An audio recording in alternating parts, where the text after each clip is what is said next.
বাইনারিতে বিট বের করার সময় আমরা যেটা ফলো করব, সব কিছুরই ডবল লিখতে হবে। 1 2 2 এর ডবল 4 4 এর ডবল 8 8 এর ডবল 16 16 এর ডবল 32 32 এর ডবল 64 64 এর ডবল 124 124 এর ডবল 248। এভাবে আমাদের বের করতে হবে। এটা হচ্ছে বাইনারি বিট। আমাদের সংখ্যার উপরে ডিপেন্ড করে বাইনারি বিট নিতে হবে। যেমন 1 থেকে আমরা 10 পর্যন্ত লিখতে পারি। 1 1 এর হচ্ছে বাইনারি সংখ্যা হচ্ছে 1ই হবে। 0 এর বাইনারি সংখ্যা হবে 0। তারপর হচ্ছে 2 এর বাইনারি সংখ্যা হবে 10। 3 এর বাইনারি সংখ্যা হবে 2 তে 1। 4 এর বাইনারি সংখ্যা হবে 1 লেখার পরে 2 টা 0। 5 এর বাইনারি সংখ্যা হবে 101।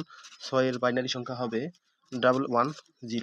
7 এর বাইনারি সংখ্যা হবে 111। 8 এর বাইনারি সংখ্যা হবে 1000। তারপরে 9 এর বাইনারি সংখ্যা হবে 1001। 10 এর বাইনারি সংখ্যা হবে 1010।